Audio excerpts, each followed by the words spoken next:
Welcome to Illuminated, the 12 Months of I podcast. This month, we're diving headfirst into the theme of innovation with our extraordinary guest, Diana Wei Fong, founder of The Finer Points and a systems architect extraordinaire. As a fellow small business owner, Diana knows the struggles and triumphs of entrepreneurship all too well.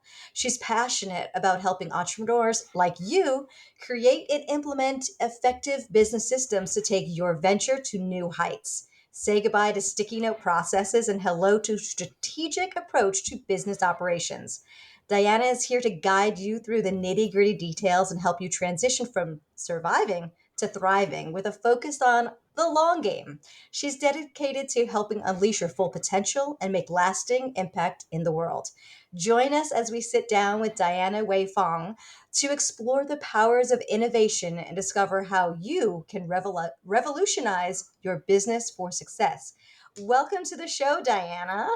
Thank you so much for having me, Debbie. I'm so thrilled to be here, truly. Well, I let you in on a little thing about how I wanted to bring you to the show. And a lot of people know from, following me knows that the Permission Slip Conference was a huge, like innovative, crazy thing in my world.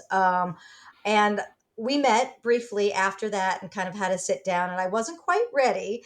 But what I love about what I'm doing in the innovative space and what you're doing, with systems and processes really did cross over. And I wanted to dive a little bit about how or what a system architect is. So, can you share with us what a system architect is?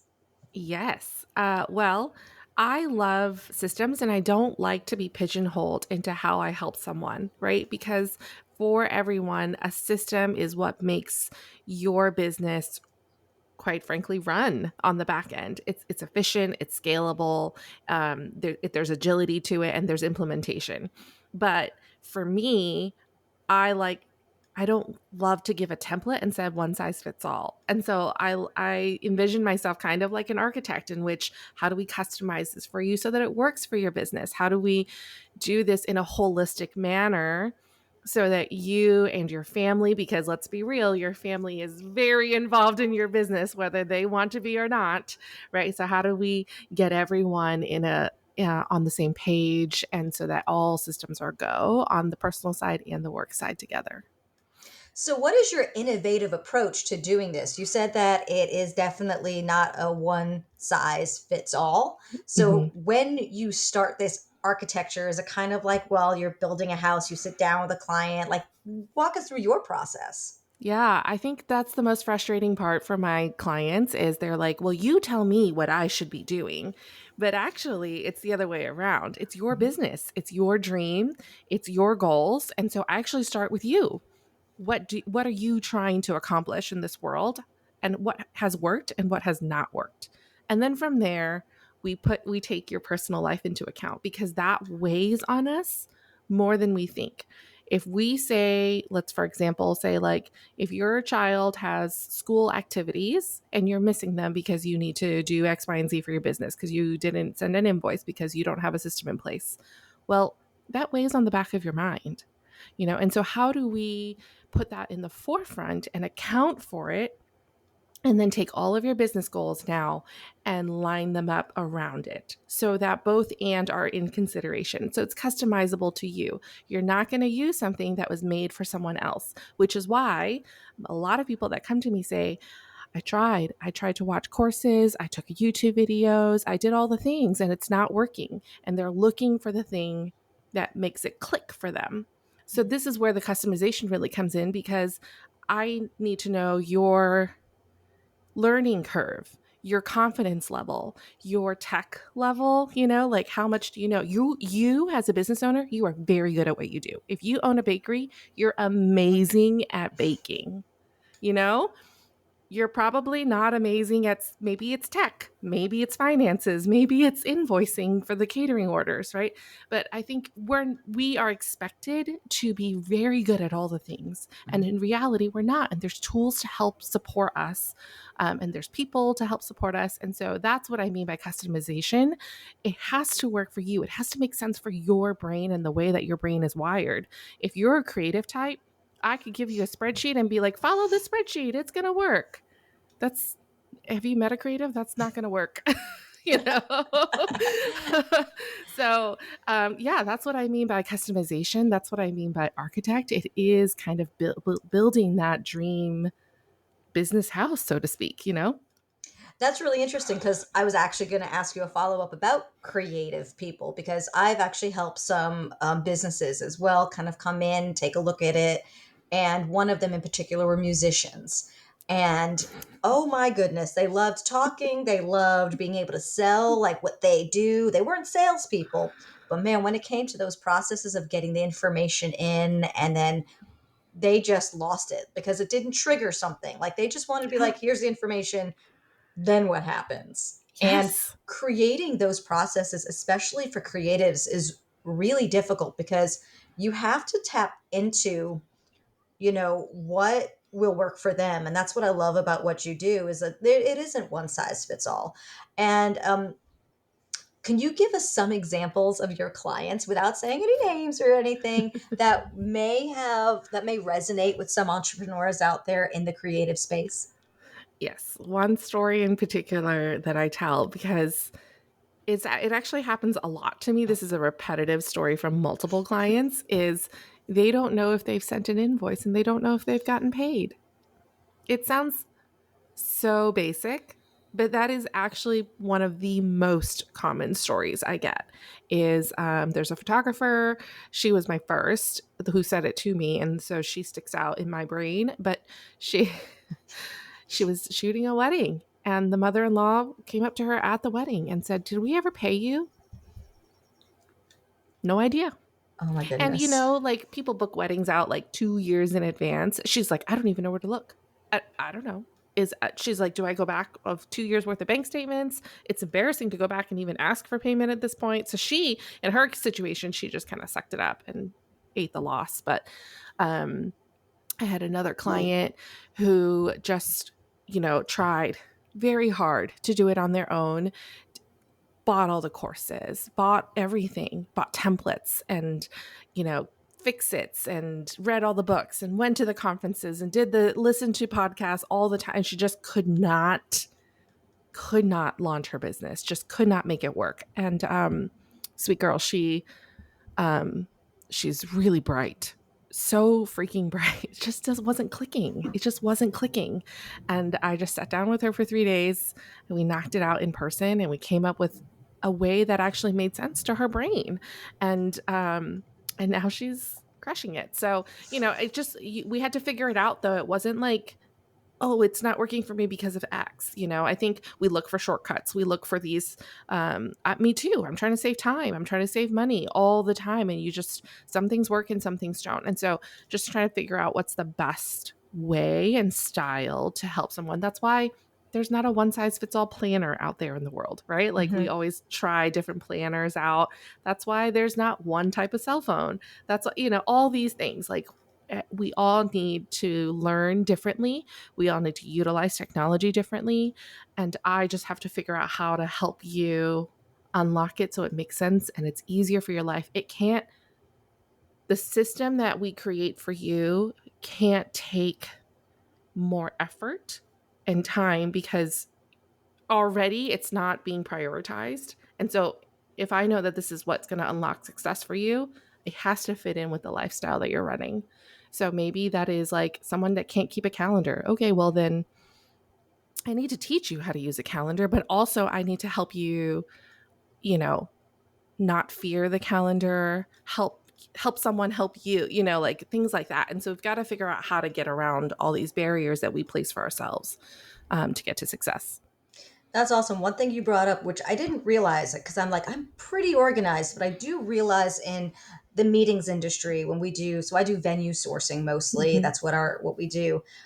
we get paid commission from the hotels, but we don't get paid anything until the end of the event. So I'm right there at the beginning. I'm sourcing, I'm negotiating a contract, they sign it. And then it's like, I'm not usually involved in the event. So I have to like put down what the expected commission is and the date and use calendars to make sure, like, go get your commission. And then when you do, and this is where the problem is like, oh, well, we haven't gotten paid from the client yet. We can't pay you commission. And then you have to remember pickup reports. And like, that's where the hard part is keeping that calendar.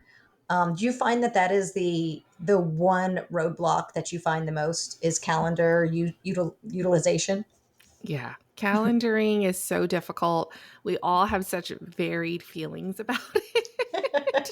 Some of us are like, don't tell me what to do, or other people are more just like, it lives in their head and they don't have they just don't know where to write it down, right? So we write it down on Post-its, we put it down in our paper planner, we buy a new paper planner, but we actually don't put it in the one place we're going to look, which is a calendar. And so sometimes, especially if you have ADHD or I get a couple of those clients and creatives that, their brains are just in all different places. You thought you told someone, but you didn't, so there's multiple reasons for it, but we've just got to make it a little easier for you to like jot it down on a calendar instead of a Post-it. Right. No, Yeah. I totally get that. So Mhm. one of the things that I love, I thought this was an interesting twist on innovation, because people don't talk, they talk about the idea, they talk about technology, they talk about innovation in different ways. But the reason why I really wanted to talk to you about innovation, because it's an innovative practice that you're doing. Like, I don't really have ever heard of someone who calls themselves a systems architect. You really jumped out at me as a very thought forward, innovative person on creating systems for a life. And I love the Mhm. way you put that.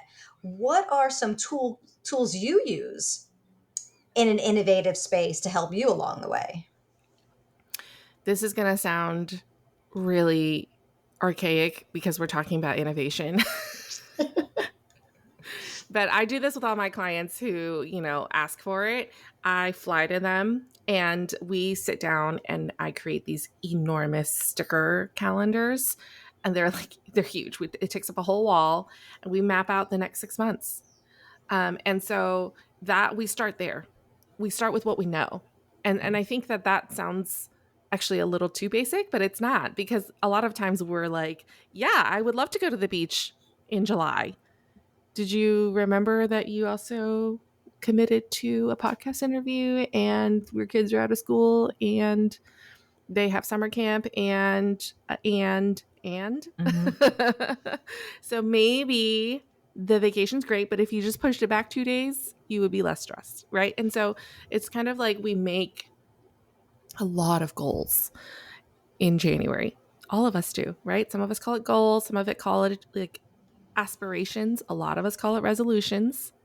And then we finish the year and somehow we're making the same goals again next Mhm. January. And it occurred to me that it's not that we didn't do anything all year. We're actually very productive humans. All of us, everyone listening right now, is a very productive human.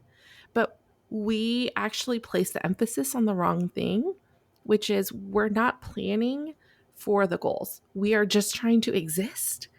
Right now, I'm just trying to get dinner on the table because you know what? Tomorrow, I have to plan dinner again. And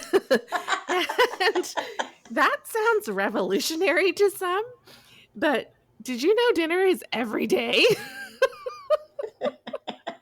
And that honestly, some days feels like, what? The That's most, my biggest hurdle every single day. I'm like, yes, oh my God, dinner. Like, it snuck up on me. yes. Like I haven't been doing it every day for the last 38 years. It's Yeah. fine. Um, but truly, like, we don't, we're just trying to exist. But if I can get you to see it all together, if I can get you to see it all together on a wall, uninterrupted for a couple hours every day for 3 days, then that's when possibility happens, because you Mhm. can see the gaps and you can see where you've triple booked yourself and you can see where your kids need you and you can see where your friends need you.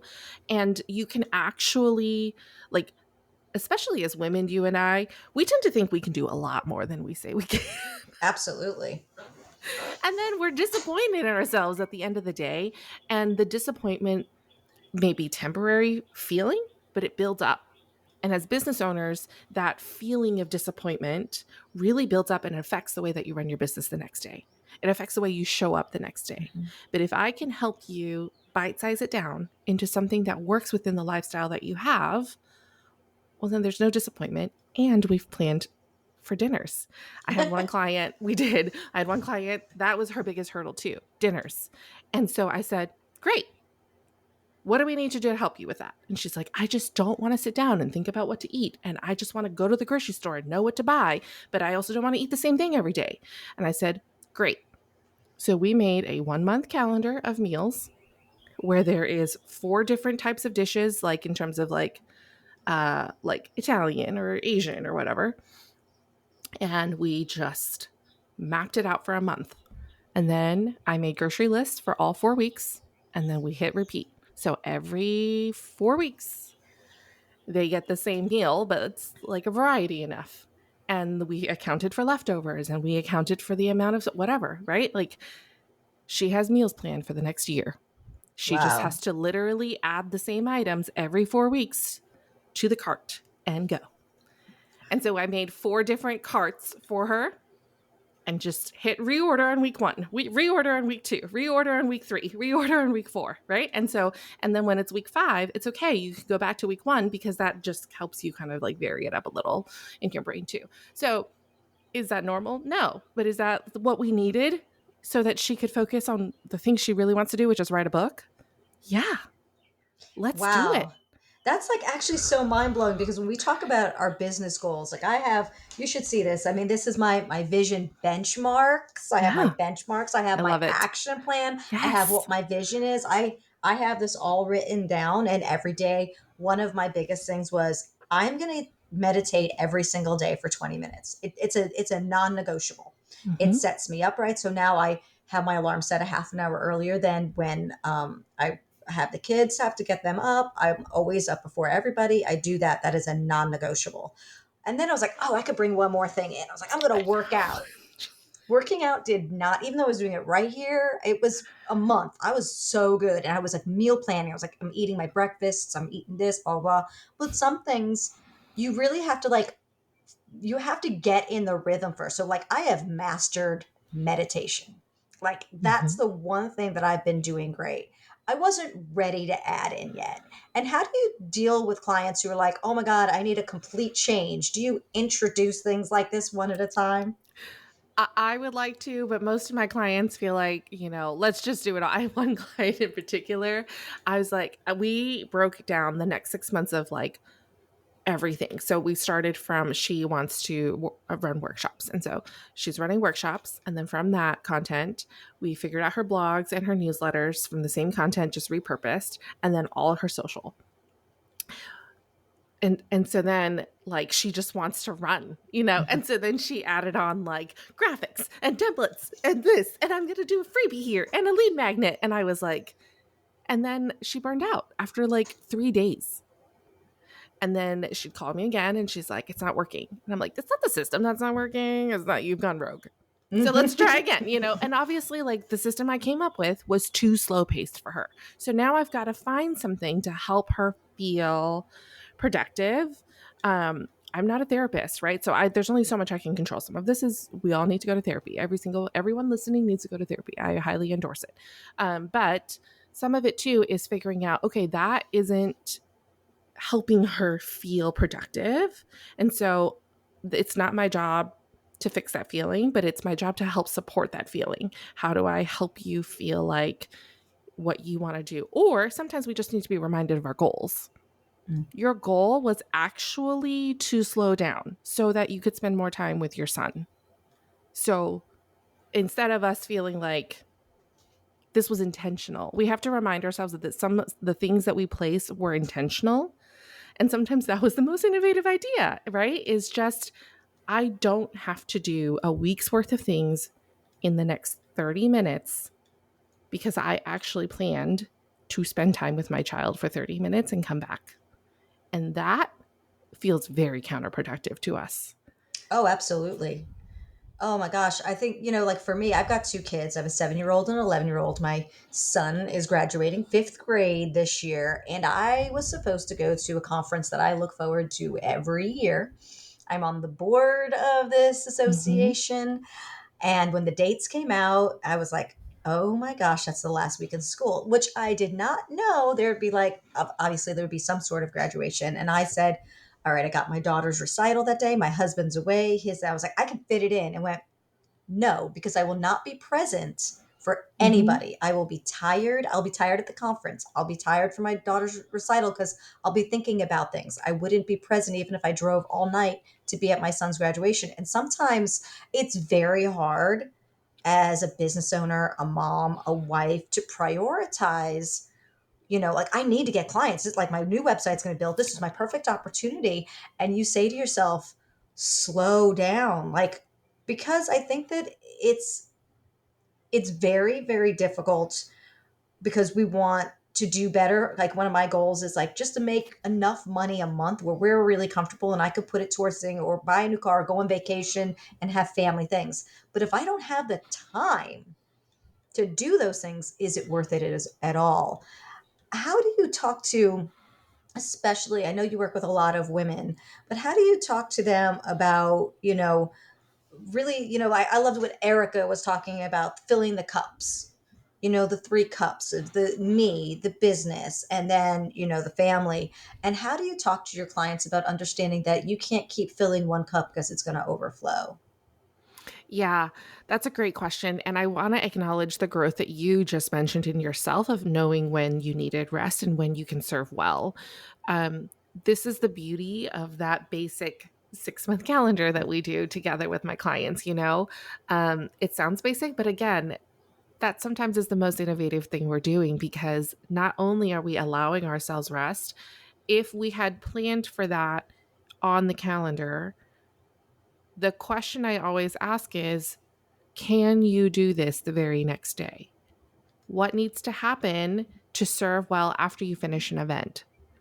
What needs to happen after your kids are done for school, when they graduate, when the school activities are done, when you don't suddenly don't have school and now you've got to figure out what to do between the hours of 8 and 2 every day with your kids? Mhm. What does that rhythm now look like? And because we've done 6 months of mapping, we can still achieve your end goal of writing a book or securing your monthly revenue or whatever your goal is that we're setting out for the next 6 months, because we've broken it up over the next 6 months. So you haven't failed, quote unquote. You haven't, quote unquote, not been productive because this was planned. And I think that gives the ability to rest. We planned for today to be a rest day, and I am not off track, and it's just like having a gym membership or even having like a workout. There are planned rest days. Mhm. And for me, that's the biggest thing too that I learned, because I'm one of those people that's just like, my doctor prescribed to me to walk 10 minutes every other hour. Guys, 10 minutes. That's all I have to do. And I'm just like, I don't have time for that. Do you know why I don't have time for that? Because when I walk after 10 minutes, when I hit the 10-minute mark, I'm like, I've done nothing. So I'm going to keep walking. And then now I'm late for the next thing, so and it's just something's wrong, and that if I can just remember that if I do 10 minutes every other hour, that adds up to several marathons at the end of the year that I basically like skip because I'm like, 10 minutes, what is that going to do for me? Yeah. So like, and so sometimes because it's built in on the calendar, because it's built into our schedule with the end goal in mind. You're no longer just waking up and being like, well, what's today going to bring me? You've got this intentionality, to allow for you to be flexible, to allow for you to continue building the business and achieving the goals that you want and be present.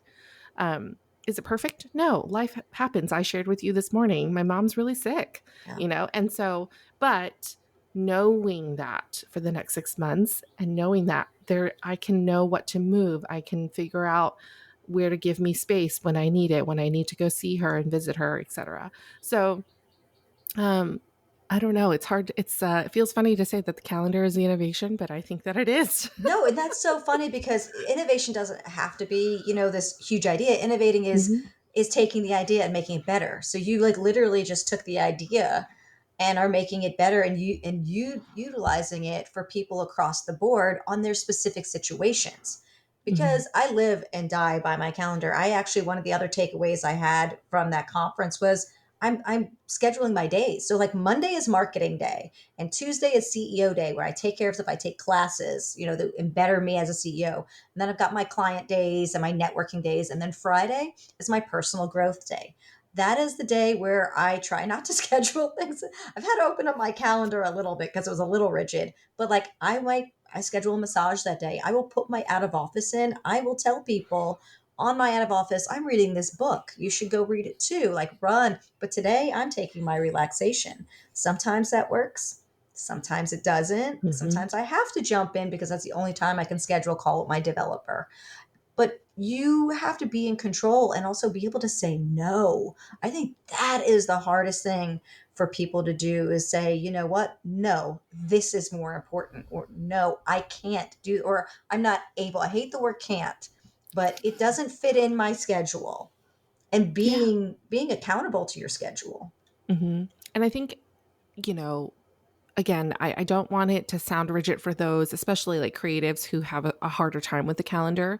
But I want to say that even the most organized people, because I did this calendar session with Erica too, and she's very highly organized for anyone who knows Erica. Yeah. Um, and even, she was able to look at the calendar and we were able to move very intentionally a few things just because we can now know what we're saying yes to and what we're saying no to and how it impacts the ripple effect. Yeah. I think a lot of us wake up every day and we just say, what is happening today? We kind of take it as it comes at us, right? And at the end of the day, you have like again, we talked about the resolutions at the beginning of the year. At the end of the year, you did amazing things. But writing a book is still on your goals list. It's just that we said yes to other things that were equally as amazing, but you still have this dream inside of you. Yeah. So let's do both and. And how do we make room for that? And I would just like to say that it's not impossible. It just takes some intentional planning. Exactly. And I think especially with Hmm. that writing the book is, can I write my goal today or for this action Hmm. plan is you have to cut it up into bite-sized pieces. You need to Yes. say, I'm going to write 10 pages today. Hmm. Or, and I was planning, I was like, oh, I'm going to write a book this year. I'm like, there is no way that's going to happen this year. Like I'm Hmm. going to go and speak at events, which I love to do, but I can't get my keynote or whatever together. Like right now, I have to focus on my business, my Hmm. kids, and certain things that I have to get done. And those Hmm. other things are wonderful when they come. But if you plan for them and you have your action plan, you can actually get those other things done faster so you can get to the next goal. But what we do is we push them off. Oh no, we're going to do this. We're going to do this right now. And I just Hmm. love the way that you talk about that 6 months calendar. Like it's pretty awesome. Yeah. And again, like, piggybacking on what you're saying, the 6 month, it helps creatives specifically not be overwhelmed. It's not a lifelong commitment because your seasons are going to change. You said you have kids. And so your kids, their needs were very different when they were younger, and your days and structure were very different. And as a business owner, that is the same. My business, when I started in year one and now I'm in year five, they look very different. My days are look and structured very different. I have a different team member altogether. Mhm. And so for us, just making those shorter term goals in terms of 6 month and thinking long like that helps because then it's not forever. I think we get stuck in not Mhm. having a system or not having a calendar because we feel like this is forever. I have to walk 10 minutes every other hour forever.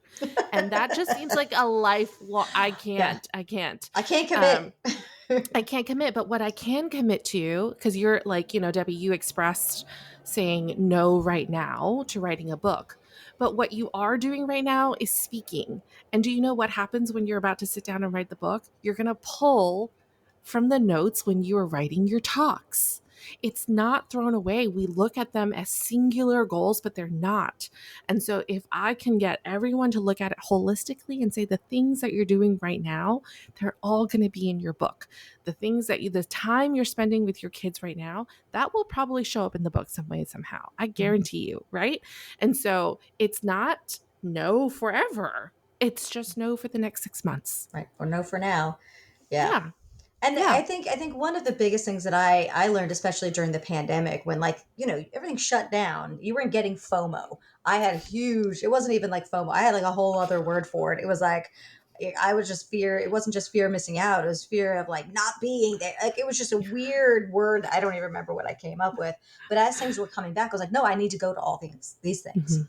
And it's starting to happen a little bit. I was like, oh, I just joined this other one. They've got something on a Thursday, thinking my husband works from home on Thursday. But then I forgot my daughter has dance rehearsal on Thursdays at 5. I was like, what did I just do? I just signed up for an event from 4 to 6. There's no way I can go.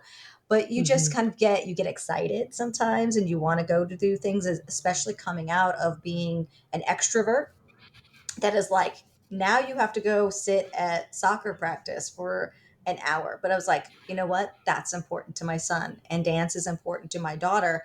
And, if these people want to be part of my life, then they'll book a lunch meeting with me or a breakfast coffee. And we can kind of move those relationships around to be more meaningful. And I think that that has really taught me that that one event is not as important to the relationship that could have come out of it. And if you want that relationship and you see them on the guest list and you can't go, then just reach out to them. Mhm. And I think that we Yes. have to be creative about how we look at our calendar, how we look at relationships and look at that FOMO, and understand that life happens and people understand if you have to cancel or you can't go. And I don't think anybody's sitting there getting mad at people. And I think that it's a reflection of us growing. Like what you were just saying about, writing that book. Like, yeah, by the end, I should be able to sit down and write something really quickly because I have all these experiences that if I just try to sit down, it would be like it wouldn't even be a real book because I didn't have the experiences yet. But placing the intention on it Mhm. and the accountability and maybe putting that as a goal next year. But no, I loved everything. In the last few minutes here, um, what are some takeaways that you can give to people to kind of get them, thinking about that their next 6 months and being intentional and innovative with their time and calendar? Um, you know how schools give you like a a sheet of paper at the beginning of the school year that tells you all the half days and days off and spring breaks? You should put that on your calendar. I did that. I totally Don't did that. don't throw that away, guys. Don't throw it away. So that's number one. Put it on your calendar. I think that's helpful. I think a lot of us tend to put it on the fridge, which is neat and great, but not helpful for you to see the outline of your whole day. So put it on your calendar. I think it's super helpful. Know when your partner or spouse is out of town, because that means it's single parenting for you. And for those who are not parents, I'm not a parent, I'm single. And so I'll give some examples of that is we tend to say yes to a lot of parties. And I think intentionality, making space for us to be bored is very important for creatives and for you to run your business.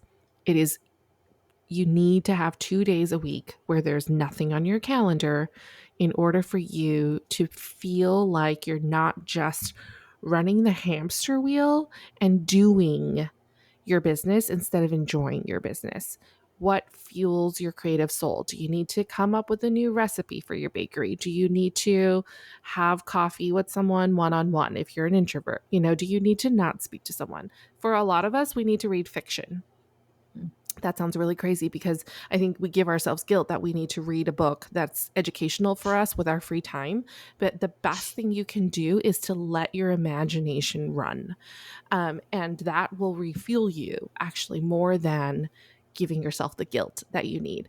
Um, I think it's important for us to just give ourselves permission to say no and to say yes, and to look at the next 6 months and say, this is not forever. For anyone who's feeling very like locked in and rigid right now, this is not forever. It's just for the next 6 months.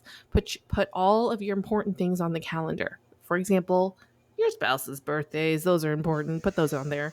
Um, and even just like if I will even block off time to make meals for people who have babies and whatever. And everyone's like, I don't know how you do it all. Well, I know that I have to make a dinner. So I'm going to block off, like, I have to feed an additional family. So I'm going to block off additional time so that I could figure out what happens there. And then I'm not feeling rushed. You know, I'll block off time to, like, right before this podcast on my calendar, it says, get in the shower. You know, I have to do that. Otherwise, I'm going to show up in my pajamas.